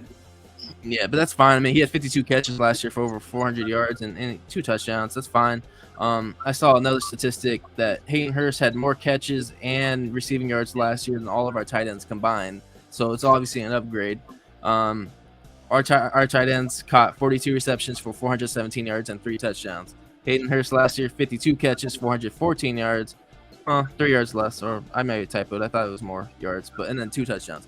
So I mean, obviously, tight end is a big need. It's been a big need since Greg Olsen left to Seattle, then eventually retiring. So I feel like that was a good move in my opinion. And then recently tonight you bring in Miles Sanders. I thought maybe it was gonna be Jamal Williams. He ends up going to New Orleans on a 3-year deal, and then like 30 minutes later we get the news that Miles Sanders signed. He's coming off his best year as a pro. He had over 1,000 yards rushing last year. 11 touchdowns, made his first Pro Bowl. So if he can carry that over, and then he's carry over that to Carolina, who's also familiar with Deuce Staley, who's again our running back coach, head coach, who was with Philly before going to Detroit. He's familiar with Miles Sanders as well. So if it was Jamal Williams or Sanders, I'm excited that Sanders is the one that coming off the career year. We gave him a 4-year deal. I'm excited for that. And then Deshaun Williams coming from Denver. Again, Hero Avero's our defensive coordinator coming from Broncos. He started 15 games for the Broncos last year, so I feel like that was a good addition as well. But and then there's the reports that Adam Thielen was visiting us today. No deal is done, but we're looking at veteran receivers. Obviously, most likely going to sign somebody, and then maybe probably draft a guy as well. It's good to see that we're at least Thielen's at least willing to come have a visit with us because he says he wants to go to contender, but. Yeah, enough of my ramble. If any of y'all want to go in and say what y'all want to say about the Carolina Panthers, but I'm stoked, because I've lost hope in this team ever since David Tepper bought the team, and then bringing in Matt Rule. I just felt like we're going to be poverty for years, but it looks like there's actually some sunshine at the end of the road for us coming into 2023. With and this division is still up for grabs. Yeah, Derek Carr is going to New Orleans, but we'll see how they do. And Tampa Bay don't got Tom Brady no more. And they finished the year last year 8-9. Todd Bowles is the head coach, so I'm not worried about them. And we'll see about Atlanta, but I feel like we were making moves to make us compete in this division that's up for grabs. No, I think ultimately y'all made moves in the right direction. I mean, I feel like the teams who are the most aggressive, in trying to be successful are usually the teams that are successful. So, getting that first overall pick and surrounding your team with great players like you just mentioned is going to it should make any Panther fan super hyped for you guys' future right now. So, congrats to you guys, for, aggressively trying to lift you guys out of the poverty situation y'all were in before. So, yeah. First I was iffy with the Frank Reich signing, but you look back at it, like he won a Super Bowl with the Eagles in 2017. He was on that staff. He brought out, the best out of Carson Wentz that year. You go to Indianapolis eventually. You see Phillip Rivers at 30 whatever years old have a good career at that age and still take them to the playoffs. Carson Wentz had a decent year in Indianapolis, even though he wasn't the answer, but it was still somewhat, even in Indianapolis that year, it was still somewhat decent. And then last year, obviously, he is his time, and because before that year, Indianapolis was still a team always playing for the division. And then last year was kind of when it spiraled, and obviously that organization itself, when you bring in Jeff Saturday and seeing, you give, speaking of this free agency, you make Matt Gay the highest paid kicker in free agency history, giving him 20-something million. Like, obviously, you see that's a shit show of organization right now. But, I'm willing to give Frank Reich another chance, seeing what he's built, what he's brought over to our coaching staff, and then being aggressive so far in free agency, our GM, calling shots and making, I don't care about trading all that capital for the first overall pick. You're not gonna, none of that's gonna matter if it ends up being a quarterback that that helps our franchise become a contender. All that's not gonna matter. And I already mentioned on here, if we can get 2-12 from Houston, move back a spot, I'm cool with that too. Maybe throwing Brandon Cooks, I'd be stoked. Yeah, and I'll let y'all, if any of y'all got anything else you want to add to it. I just want to touch on Frank Reich for a quick second. This feels kind of like this has like Doug Peterson vibes somewhat, and this isn't just because they both coached in Philly and they're both involved with the offense and whatnot. Obviously, Doug Peterson's end of Philly was really sour, got fired, and then ended up getting another chance with Jacksonville, and now things are looking up for them after going to the divisional round and winning a playoff game. Frank Reich, his time with Indianapolis ended sour. Now, it's not all his fault. There was turmoil going around in Indianapolis that was not. You do so much, especially when you have GMs also calling the shots, wanting to bring in these quarterbacks every year and shit. Especially when you have doing what you had to do. And when you have Jim Irsay as your owner, you can only do so much. Jim Irsay is the owner. I do believe Frank Reich has a great offensive mind, unlike some other teams as head coaches that Raiders. Yeah. Sorry guys. Josh McDaniels is he inspires to be like Frank Reich. He's a football Yes, terrorist. I will 100% agree with that. I will So I 100% hope agree that- with that. Yeah, so I hope the Panthers can have a similar turnaround to Jacksonville, what they did last offseason. Shoot, I wish we would have gave up the 93rd overall pick for Darren Waller at this point. Fuck, even though we'd be giving up more That draft would've been capital that. that we've already been losing, but I would take it over a guy that's at least solidified in 4 years under contract, only $11 million a year. Like, I would have done it. But obviously, it didn't work that way. But I'm not the GM, I'm not Scott Fitterer, but and also when I was talking about quarterbacks, I mentioned Carson Wentz twice, but then also Nick Foles. Nick Foles was one that led the Eagles to that Super Bowl. So and he got him paid. So yeah, I'm excited to see how it goes in Carolina. Yeah, lots to be excited for sure. Yeah, but that's pretty much all our teams that's been discussed. We'll go into a brief recap of free agency winners so far. Obviously, free agency is still going, still the first week. There's still a lot of players out there that are going to be signed and probably will be signed before this video even releases tomorrow morning, Thursday, March 16th. So, I'll start with you, Jake. Who are some free agency winners so far, in your opinion? Well, I think for me, it's only right to start with teams like the Chicago Bears and the Carolina Panthers. I think they headline the winners of free agency so far. If you also include the trade, I think I hope it benefits both teams. And yeah, because this is a trade. You can't really say who won right now because we Right, can end up getting yes, someone like yeah. Stroud or Young, and they become an MVP, and DJ Moore can just fall off a cliff in Chicago. Right. So, and as you see, as Musa Muhammad, former Carolina Panther, said back when he went to Chicago and back to Carolina, he said wide receivers' careers go to die in Chicago. So I don't want to wish down DJ Moore, but man, history could repeat itself. So you never know. I pray not, because I'm a huge fan of DJ Moore. He's one Yeah, of my I favorite do too. players. I didn't want it to happen, but if that's what it has, it's a business. I see my favorite players like Steve Smith and Cam Newton go. I'm no players leaving now don't affect me. So players And leaving then- don't affect me no more.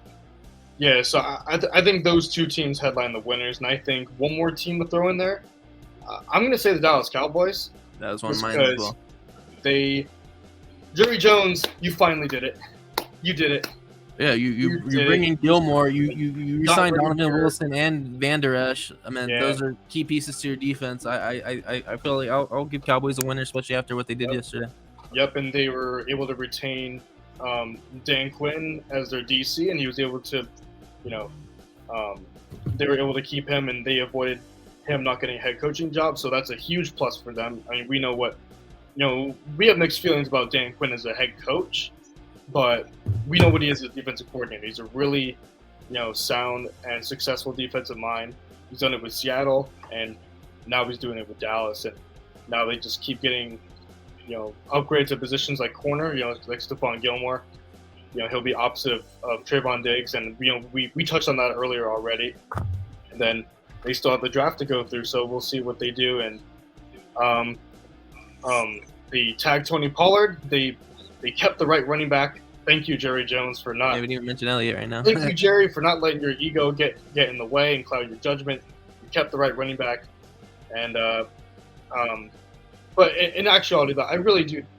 I wish things went better with Zeke. It felt like Everyone has their time though. I mean, you Yeah. saw with Todd Gurley. yeah, everyone has their time, and his time ended way sooner than expected. I think he only had, in my opinion, 2 peak years, which were his first 2. And then 2018, that's just when He he got really paid started and then to- it started spiraling down. Yeah, I mean, he was one of the fastest players in football his rookie year, and then next thing you know, Feed Like, Zeke. just barely 2 years later, Fed him too he much. becomes one of the slowest players in football. It's crazy. Fed Zeke too much. It was actually it was 2019, I believe. because, Yeah, he got fed ate too too much. much his rookie year. Zeke actually had a really good season in 2018. I think it's 2019 that you're talking Yeah, about. 2019. It's once he got paid, it started going downhill. No, I think. Yeah, you're right. I think it was after the 2018 season though. He got. He started fumbling a lot more too at a certain point And then as well. Tony Pollard was a great draft pick because now he's gonna replace him and he's playing at a top level. So Yeah. kudos to that. Yeah. But yeah, any other winners you guys got? Oh, Darren? oh, Yeah, I got okay. one. I'll keep it short and sweet. For me, one of the winners is the Lions. That's one of mine as I well. think, like we mentioned before, they're one of those rising teams that have some solid pieces to work with. In the free agency, they got a little more durable workhorse running back in David Montgomery, which I think was a great pickup. Originally in our mock draft, I had them getting Bijan Robinson. I don't know if that's going to happen no more, but yeah. It's okay. But David Montgomery, he's a great running back. He's a, you could call him an every down running back. He's a guy who can break tackles and power through a strong Lions offensive line. So I think that's one. David Montgomery. David Montgomery. Oh, okay. Yeah. I thought you were going to say Swift. Yeah, so I think it's gonna. Oh no, not Swift. He's too tiny. But I like Swift, but he doesn't have the frame, But yeah, like I was saying, they got a great offensive line, so they're headed in the right direction with that signing. Another signing they made, I think Jake mentioned it before, was Cameron Sutton, who's also a really good corner. So you pair him with Okuda. And don't forget Manuel Mosley. That defense is looking a little more. Yeah, that defense is looking a little more scary. And I think they also got Emmanuel Mosley, too, from the 49ers. Yeah. So that's another solid depth pickup for the line. So I think, all these key pieces, that's going to make them a little bit more competitive in the upcoming season. So I would call them a winner. Plus, they re-signed Alex Anzalone. He sounds like a pasta to me, like a noodle. Anzalone. It really does. Yeah. They re-signed John Kaminsky, who's a defensive lineman, and then Matt Nelson, who's on the offensive line. So, Lions have been a winner in my opinion as well. How about you, X? Why does Jake keep on laughing? Very good at naming. Says he sound like a noodle.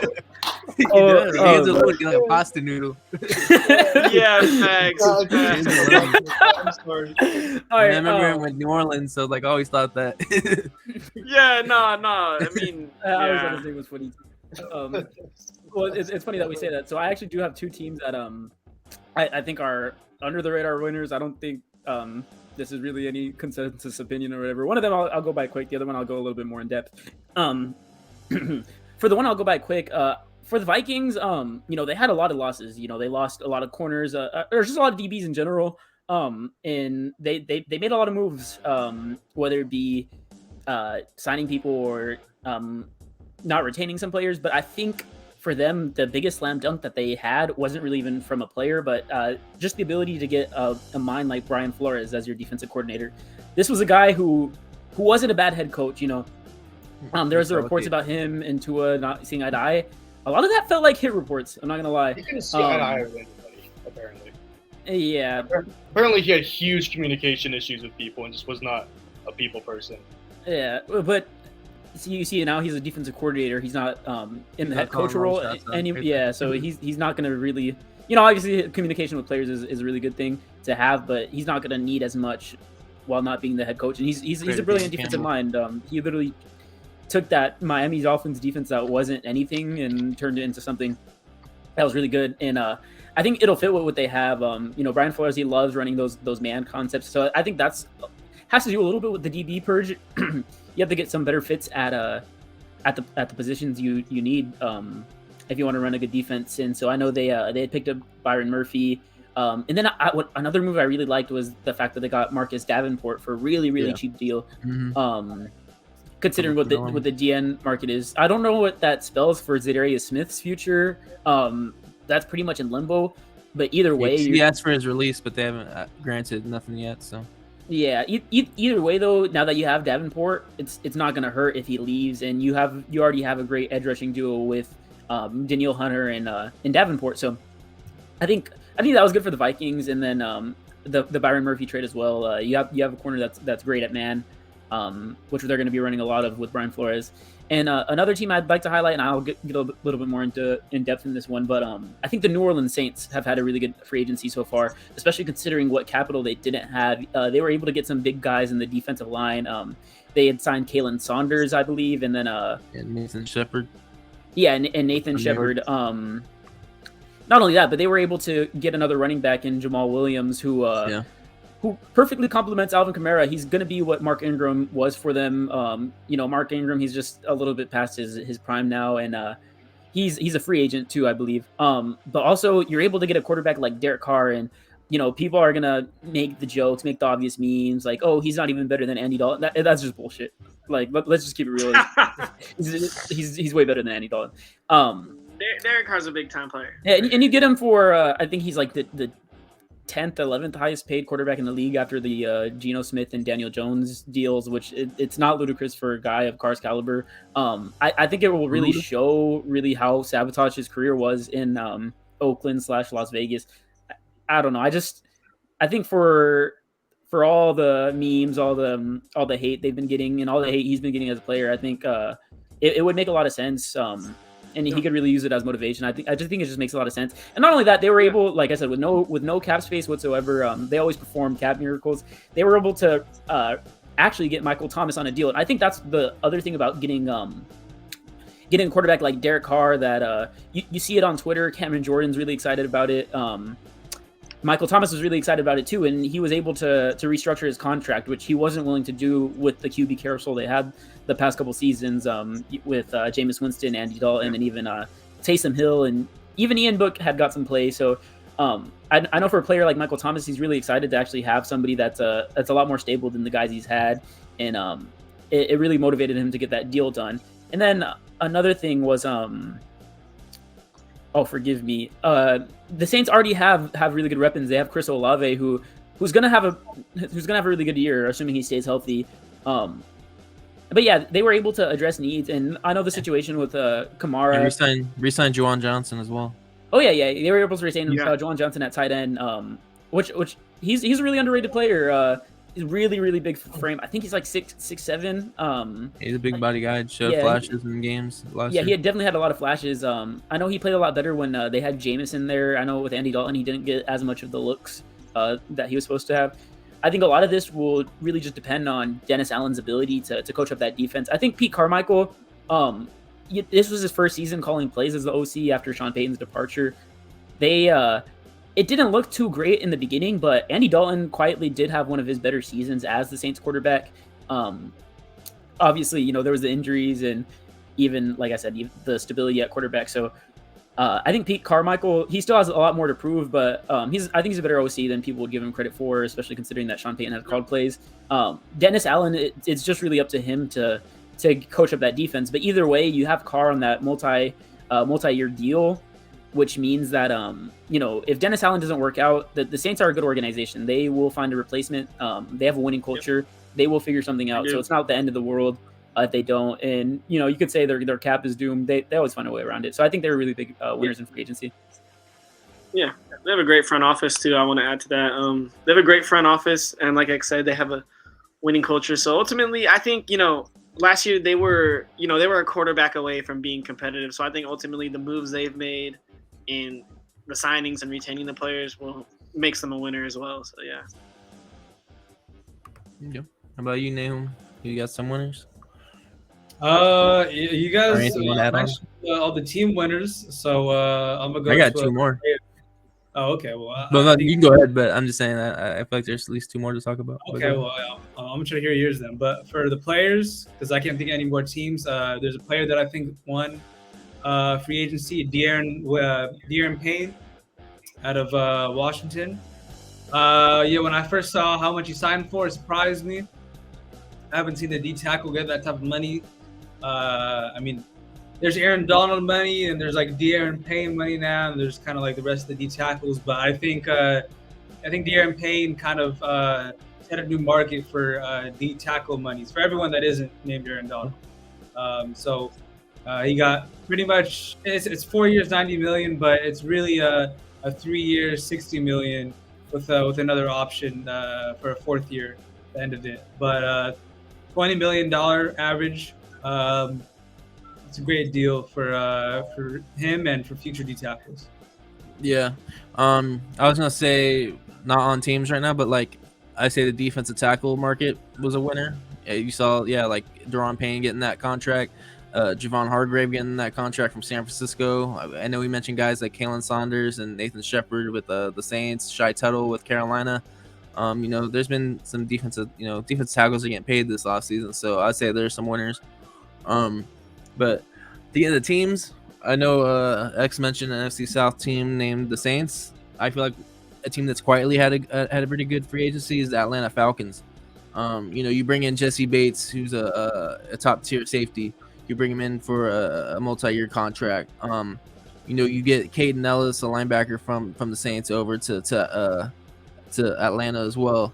You get Taylor Heineke in there, who's a seasoned vet who can win you some games. You can need to rely on him in case they decide to draft a quarterback, or Desmond Ritter's the answer. You got Heineke to back him up, or unless they want to roll with Heineke, we'll see what they do with that. But and you also re-sign Caleb McGarry, and you give Chris Lindstrom that contract, and you re-sign your fullback and Keith Smith. And then you also traded Jonnu Smith, who's familiar with Arthur Smith, and you got him for a bag of nickels. I would say that I'd consider Atlanta a winner. I feel like maybe the blogs won't show them much love. I'm not sure. I haven't been reading anybody's articles, but in my opinion, I feel like Falcons are making moves to compete in the South as well, even though it's still, in my opinion, still up for grabs. But I'll give them one. And then my second team, I know a lot of people are going to talk about it. I just felt like we need to talk about it. The Denver Broncos. Just bringing in Sean Payton, I feel like it's a big move for them, going from Nathaniel Hackett, who obviously wasn't head coach ready, to a head coach caliber of Sean Payton was a big win for them. To bring in Ben Powers and Mike McGlinchey, yeah, you may have overpaid Mike McGlinchey at $87.5 million for like 4 years or whatever it is, but at this point, you need to get protection. You're gonna pay him whatever you got. And you bring in Ben Powers from Baltimore, you're getting Russell Wilson protection. I feel like that's a main key, obviously, is to protect Russell Wilson. We'll see if how he pans out, and if Russell Wilson doesn't pan out, that's not Sean Payton's fault. That he came and got that contract before him. So if Russell Wilson don't pan out, Sean Payton ain't sweating it. But then you also get a guy like Samaje Perine from Cincinnati, and then you get Javonte Williams back next year coming off injury, and you pair Samaje Perine, who's a good number 2 back. You saw that with Cincinnati behind Joe Mixon. And then you resign, Alex Singleton, who's a decent linebacker. You get Chris Manhertz, a tight end, to pair with Grant Dulcich. But Manhertz more is a blocking tight end, so it looks like they might be run heavy, if anything. If they don't think Wilson's the same caliber type of quarterback, they're looking like they're going to be a more run heavy team. And you saw that in Sean Payton's later years with Drew Brees. Once Drew Brees was getting that noodle arm, they're relying heavy on Alvin Kamara and all that in the run game more. So I can see what maybe if they think Wilson doesn't have it in him anymore, he's kind of declining. That's what they're going to might just lean towards being a more run heavy team, and then you bring in, you resign Michael Burton as well. So obviously you need him in the run game. And then you get a guy like Zach Allen, you give him a multi-year deal. I mean, he was nothing spectacular. I don't know where Drake went, but nothing spectacular in Cardinals, but he's a good depth piece. And then you get Jared Stidham to back up Russell Wilson. So I feel like I consider Denver a winner. I don't care about the money. It's more about if they can play to that money. So if those guys, if they can, Sean Payton got something up his sleeve, and I'm excited to see it. I feel like bringing in Sean Payton definitely gonna make that division more competitive that we thought was gonna be this past season. But obviously it was still Chiefs dominating. But we'll see what Denver does with Sean Payton in his first year. But I feel like they're making moves to help Russell Wilson, and then it's up to Russell Wilson to determine if he still got it in him or not. Yeah, definitely agree. But yeah, that's pretty much what we got for winners. I don't know if Jake had to leave. If y'all got nothing else to go on with winners, we can get straight into losers and kind of just wrap it up a little quick. I know one team we're gonna talk about right now, which is the Raiders. So if you want to talk about them being losers, if you think it's the Raiders, so go ahead. Can I go? Yeah, go for it. Okay, so I think what is the point that I want to make here? I think a lot of times with this team, it feels like for every step that we take forward, it's just 2 steps back. And I think it's really telling when you look at the roster as it is right now. Obviously, free agency is not over. The draft is coming up. But if you look at the roster, it's not as good as it even was last season, which is a little terrifying if you're a Raiders fan, especially in year 2 of a rebuild. Raiders fans will convince you that it's not a rebuild. I swear to God, look on Twitter, Instagram. But if it's not a rebuild, I don't really know what it is, because they weren't currently competing. And on your topic of Sean Payton, I think it's also really telling. Raiders fans will make the excuse like, oh, you got to give your coach another season. What would it sound like to you if I told you, like, hey guys, like, Nathaniel Hackett needs another season to bring in his guy. It was an all-time bad coaching performance. You blow 5, 10+ point leads. I would say this though with the Raiders and the unfortunate situation they're in. I mean, I believe they're still paying off John Gruden. They got to pay McDaniels. I don't think they want to pay a third coach to bring in right away, which is why I think McDaniels is going to keep his job for at least this year, and we'll see how they do it be next year. No, but definitely, I just don't think it's a good thing. I also think with that, it's like I can sit here and tell you I genuinely do think Nathaniel Hackett was a better head coach than Josh McDaniels last season. So, the Broncos, they were getting defeated, but they weren't blowing 20-point leads. They weren't blowing 10-point leads, at least. I mean, they weren't scoring a lot, but they're at least keeping it. Well, the defense helped. Yeah, and the games that they did score, they were actually able to manage it well enough to win. People act like, Hackett was just so bad. The Raiders went 6-11. It's just one win over what Hackett had, and they had a considerably better team. You have Devontae Adams, you have a player like Crosby, you didn't blow a game like Arizona, and you got lucky with the Patriots game because that could have easily been an L. So depending on the outcome, they'll convince you that everything is all roses and stuff like that, but I don't know. I don't really believe in what's really going on. You have McDaniels bringing in all his ex-Patriot guys. The players don't like McDaniels. You have Josh Jacobs tweeting a lot of things. And it's just all that franchise bad tag was not a great move in my opinion either.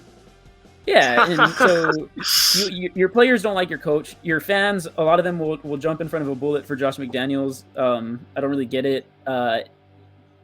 It's all terrible. It's all terrible. And Raiders fans are deluded. They will give the franchise their money, and for that, the franchise will continue to make. Yeah, they'll continue to make bad decisions because it's not going to affect their paycheck. As long as it keeps on doing that, or as long as their revenue is not affected, the operations are going to stay the same. Nothing's going to change. People say, "Oh, McDaniels is bringing his players. They want to play for him. That's why they signed with the Raiders." These guys probably wouldn't be getting playtime elsewhere. You can't tell me Philip Dorsett's gonna. Yeah, like he's he's gonna play for. There's a chance he might not even make the cut. He probably just be a free agency cut. Yeah, I mean, not free agent, preseason. Jacoby Myers, he's a good player, but you were already fine on offense, pretty much. So a lot of things just don't really add up. But I could be completely wrong. I'm not the football expert. But I think the results show. I think it's really sad that a lot of Raiders fans will convince you that McDaniels deserves the benefit of the doubt, but I really do think he needs to prove himself. If you're literally just in denial, if you think he's done a good job so far, and I think that's kind of my thing. That's my reservation about it. But yeah, that's all I had to say. No, I definitely agree. I mean, you lose a quarterback like Derek Carr, and people will argue he didn't have a great season last year, but look at the season right before when everything was going bad for him. He had a career year. Hunter Renfrow had a career year. But all of a sudden, when Josh McDaniels gets here, these players, they suddenly just aren't good. So I would agree. The Raiders, I wouldn't necessarily call them losers just yet, but I think it definitely makes you question, are they making the right decisions? Are they headed in the right direction? Is Jimmy Garoppolo a downgrade from Derek Carr? So I definitely agree with you on that. Another loser I wanted to mention, though, was the Tampa Bay Buccaneers. They lost Tom Brady, and they don't have a backup plan for him. Baker Mayfield. I believe they have Kyle Trask and Baker Mayfield now, but you kind of already know what you get out of them. You're not getting elite quarterback play. We already know that. Well, Mayfield's on 13 in the past year, so. Yeah. They also cut Leonard Fournette and left tackle Donovan Smith, so those are already questionable moves too. It's a team that has lost, frankly, a lot. Defensively they kept Jamel Dean and Levante David, but they still have holes on defense at nickel and safety. So they're one of the teams that I think are going to take a huge step back. They made playoffs at 8 and 9, and then they lost Tom Brady. So that's one of the teams that I think they're not going to be doing. They're the odd one out in the NFC South, to be honest, right now at this point. I mean, Todd Yeah. Bowles is their head coach, so that says a lot. Some coaches are just not head Yeah. coach material, in my opinion. Definitely. But yeah, Nahum, do you have any fantasy free agency losers? Are the Chargers one of them if they lose Eckler? No, even if we do lose Eckler, we're not going to be a free agency loser. I think if I had to give to one team that I can think of that you guys already mentioned, maybe the Packers. I mean, losing out on Rodgers kind of was expected, not really, but also you're You losing out. haven't really made moves because you're waiting on Rodgers' decision to see what you get. Yeah. You know? So I mean, they you kind lose of out on holding him Lamar. hostage for the time being until a Drama, deal man, gets done. drama. Yeah, drama queen. I bet they're glad to be rid of him though. Yeah. They don't have the media right now. circus anymore. It's that media circus and Time for a new now you regime can there. finally plan for the future. You can finally plan with Jordan Love, what your future's going to look like. Yeah. But going to a player, Lamar Jackson, big Oh, fan. man. But Ravens are Big losers loser. for sure. I think this free agency hasn't gone. I don't know how he expected it to go, but it's not going that great for him. He's been the talk of the town. Everyone's talking about how much is he trying to get guaranteed. What does he want in his contract? Why is he going to go to another team? This and that, and Yeah, because that's like, man, it's just.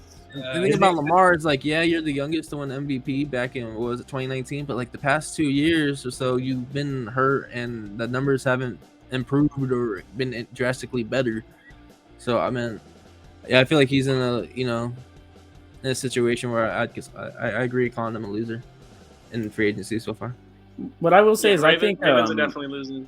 To be honest, though, I think the situation will figure itself out. Though I feel like with a young player like him, even given the injury history, he has no off the field baggage or anything. So No. it's one of those situations where things aren't looking great, not only just for him, but even for like not Tampa Bay, Baltimore right now. But I think it'll figure itself out on when both you have sides. To Bateman be honest. calling out your GM on Twitter. Oh yeah, calling out the GM. Eric DaCosta. They were talking because I think he had said something about the wide receivers on the team. Yeah. But honestly, yeah, I'll give my opinion on that too. I think it was a really weird comment to make as a GM. I think you should be a little bit more supportive of your guys. Yeah. You could. I mean, it's not like he was really wrong, but at the same time, it's like you could say it in a way to where you're still uplifting the guys you have in Keep your it team. in house. Yeah, Right. you could just be like, oh, like, Don't go out to well, the media. we didn't get the production that we wanted this season. I still do definitely believe in our guys, and I think a lot of them are difference makers. You could say something like that, but instead, I forget what the receiving group. I forget what the exact comment was, but he phrased it in a way where it's like, oh yeah, we don't have players at that position, and we need better players. That's pretty much. like You don't have an answer at that position. Yeah, But man, us as a podcast perspective, I agree, but like it's not your GM shouldn't be saying that. yeah. Even most GMs in the league, they not only just GMs, but even any player that's talking to the media, any coaches that's talking to the media, they don't throw other people under the bus. Young pull Josh McDaniels at the combine. Yeah, I think accountability is key. Literally. I don't even want to get into that, but JMD is an embarrassment. As a Raider fan, I'm just gonna say JMD is not him. He's not. Yeah, it's so bad that people would go to bat for somebody who has a 17-30 losing record, career record. I'd rather Brandon Staley. No, I'm just. Yeah. If we're gonna be real, I don't think there's no coach that's performing worse currently. And here's the thing: Raiders fans are like, "Oh, give it a year, it'll be better." Okay, well, true, but those seasons with Gruden, he got his criticism. We went 4-12 that first season. He got all the criticism, and you had the people that are saying like, "Oh, he needs a couple years," which is cool, but you didn't have people shielding him from that criticism. It was well deserved. Yeah. And then you have a coach with Josh McDaniels where it's like, you say something about him and you're the scum of the world. You didn't give him enough time. Like, no, you're not going to get better as a coach or a player if you're not taking accountability for your past mistakes. And fans act as if he could do no wrong until he has those couple of years. It's like, no, there are things as a head coach you have to get better at. There's things that every good player in the league, every bad player in the league, everybody can improve at something. So And I think that's what separates the greatest coaches from the worst coaches. And even with Brandon Staley, his first season, he had a lot of questionable decisions. And I'm only using him as just a reference because we had mentioned him earlier. And I wouldn't even really say he's a good coach yet, but he has improved from what he had started out as in his first season with the Chargers. He's lightened up on those fourth down decisions. He lightened up on using analytics and is a little bit more mistakes. Yeah, he's a little bit more psychological as a head coach, and he understands that humans are psychological beings. And I just think, I think everything is just not looking good from not only just the fans, but even the culture and just the team in general.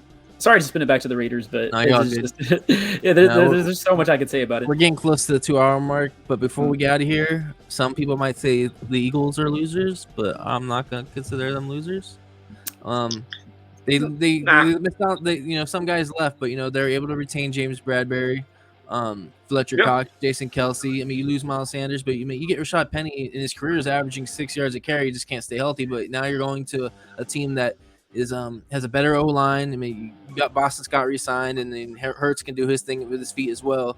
I'm sorry to cut you off, but you missed. I think it happened earlier when we were recording the episode. Darius Slay. I was gonna mention that right now. I just didn't get to it, but him and his wife both tweeted that they're staying in Philly. So, I was gonna jump into that to finish it, but yeah, he's staying too. So, you got some holes at linebacker with Kazir White and TJ Edwards gone. We'll see if Nakobe Dean what he can do, and if they decide to get somebody to fill Kazir White's spot. I wouldn't consider them losers. Some would after day one, but going into day 4 tomorrow, like I don't say that I'm in the fence between. I'm not gonna say winner, but I'm not gonna say loser either. Yeah, well, and then they have Jordan Davis too. So and Fletcher Cox coming back. Cam Jurgens. So Hargrave is good, but you still got Jordan Davis and Fletcher Cox for at least one more year, and next year is when they can replace Cox with another guy to pair with Davis. But I wouldn't consider them losers. Eagles are pretty drafting too, so I'm not worried about them. Yeah, at the 10th and 30th pick, so it could be Brian Branch at 10 to replace Gardner Johnson if he ends up leaving. I mean, Epps is gone too, so we'll see what they do with both their safeties, but. I wouldn't consider them losers. No. But that's pretty much our 3 days worth of free agency recap so far. I don't know what happened with Jake. I haven't heard from him. I don't know if he had to leave or we're on too long. I don't know. We're approaching 2 hours, but that's what happens when we get caught into football and we talk about our teams and all that. But anything y'all want to say before we head out tonight? No. Thanks for having me, man. Of course, man. Every time, man. But for everyone that's gonna watch tomorrow, Thursday, March 16th, feel free to like, comment, subscribe to the channel. We appreciate it. We got a jersey giveaway being announced on the winner's gonna be announced on Friday, so stay tuned to that. And until next episode, I'm thinking maybe we can do another mock draft maybe on Sunday or so. Now that we got free agency, majority of free agency, the big names are gonna be off, signed by then. We can maybe do another mock draft then and do trades as well. We'll stay tuned to that. Eventually a second one's going to be coming out soon, but until next time, y'all have a great night and see you on the next episode.